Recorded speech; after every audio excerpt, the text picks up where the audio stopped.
Hello there. How can ministers possibly have been following the science if the scientists weren't actually talking to them?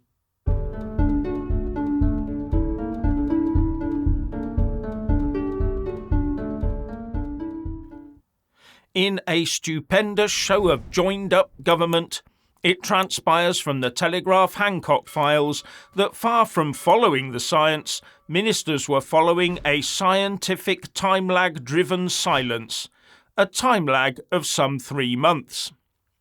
It appears that scientists found a new variant back in September 2020. But the boffins in the white coats were so busy with their test tubes and pipettes that they forgot to tell anyone further up the food chain about it. Just imagine something like that happening in the armed forces, with the enemy at the general's door because the sentries forgot to tell him they are storming the front gate. Anyway, the news did eventually make its way up to the Health Secretary Matt Hancock, just in time for him to feel forced to issue another stay-at-home order at Christmas time. Now the horse bolted here 3 months beforehand and had been galloping around the country virtually unchecked. So was there much point to the Christmas stay-at-home orders? And maybe the scientists weren't that concerned about it. And maybe the politicians were concerned because they needed any excuse to keep this ramshackle show on the road. Now, during this time, everyone was asking why the county of Kent appeared to be the generating hotspot. You know, that county that attracts so many irregular channel visitors. Not that the two are connected, of course. Anyway, the whole point of having all these scientists beavering away at times like we saw back then was surely to inform the system, not play the academic. And that would include telling politicians that there's a new form of it out there, but that it is not of concern and does not need people being ordered to stay at home. And then there's the ism that got in the way. There were pockets of the country where the infection was spreading more quickly, but right next door there were areas where it wasn't. And the only discernible difference was ethnicity, leading people to think that those in white areas might not take it well if they were locked down because the thing was transmitting more quickly in an adjacent area where the ethnic breakdown was different. With one cabinet member saying there would be riots if the former had to be locked down because of the actions of the latter. Basically, racism got in the way of the science and the response to the emergency. So it's a pity that people were encouraged to stay indoors, away from the sun and the fresh air, and that the sunshine vitamin supplement didn't work to fend the thing off. Because maybe had that worked. But of course that would have been a very cheap and easy route to take and wouldn't have filled the pockets of the very few. Now before I continue, Richard. So, our Home Secretary, Suella Braverman, has decided that it's okay to send some of these people who have crossed the English Channel in paddling pools. She seems to think it's okay to send them to this former RAF base that is riddled with asbestos and has unexploded bombs everywhere. Absolutely. Jeff. That was a bit random.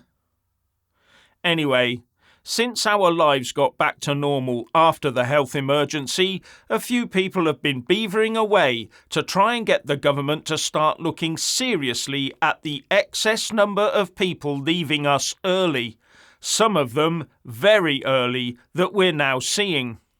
And as I've said before, this is something that definitely needs a very thorough investigation. And one of those still pushing for this is Tory MP Andrew Bridgen. Here he is, pushing the point again with Penny Mordaunt, the Leader of the House, during a Business of the House session in the Commons yesterday. Oh, and I've used the bleeper to cut out the words that this platform might take exception to. Andrew Bridgen, Mr. Speaker. After a which saw considerable excess deaths, we'd normally expect a period where there'd be less than the expected number of deaths, as those who sadly passed before their time during the reduce the figures of the numbers passing after. That's not what we're seeing, Mr. Speaker. Indeed, when looking at the deaths registered weekly in England and Wales, produced by the ONS, excess mortality in England, produced by the Office for Health Improvement, and the Disparities and Mortality Monitor, produced by Continuous Mortality Investigation, the Office for Statistics Regulation stated last month all three do reflect the trend of a marked increase in excess deaths. Can we please, therefore, have a debate in government time on excess deaths, an issue which sadly affects every constituency and every community in the land? Well, I thank the honourable gentleman for raising this. It is incredibly important that we analyse and we learn from our experiences in the to ensure that we are as prepared as we can be if, God forbid, such circumstances rise again. I think this is an issue that a lot of members across the House will want to focus on, and I would encourage him to apply for a debate in the usual way. So the government, it seems, is not too keen to get going on this sort of investigation. Maybe because it would highlight a nasty problem that would demand the guilty be identified and action taken against them. If that's the case, then the chances of a proper and thorough investigation are somewhere between negligible and zero. Now, while all of this is unfolding before our eyes, there's been a big sell-off of banking stocks across the US, the EU and UK this morning. All sparked because Silicon Valley Bank, an entity that specialises in venture capital, started tail-spinning into the ground yesterday. And CNBC reports that its shares nosedived by 69% until the bank said it was trying to sell itself off and its shares did not open for regular trading. And it went on to say, shares of SVB Financial Group, known as Silicon Valley Bank, tumbled for a second day Friday and weighed on the entire banking sector again on concern that more banks would incur heavy losses on their bond portfolios. Well, so much for sorting the banking sector out after the last debacle in 2008. And it appears to have adversely affected some tech stocks as well. And it won't just be city bankers that are affected. Many pension funds hold banking stock as well. But the good news is the pound surged against the euro and the US dollar this morning as the latest UK GDP figures showed a small increase in January, something that eased fears of a UK recession and something that was not expected for Brexit UK. And now that the doomsayers have been put in their box, many are saying the likelihood of a UK technical recession are receding. But that does not mean we're out of the woods yet. Richard. So this is going to be a bit different. During the period of the government-imposed restrictions, did you lose someone you loved? Like many of you, I did. I lost a very close family member and a very good friend as well.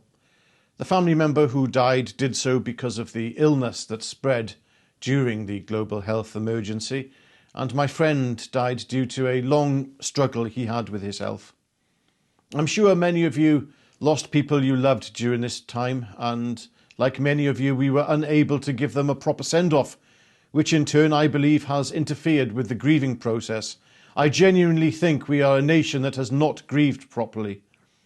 Yes, I could spend the rest of this video pointing fingers at those like Matt Hancock and Boris Johnson who prevented us from grieving with their rules, which they didn't follow.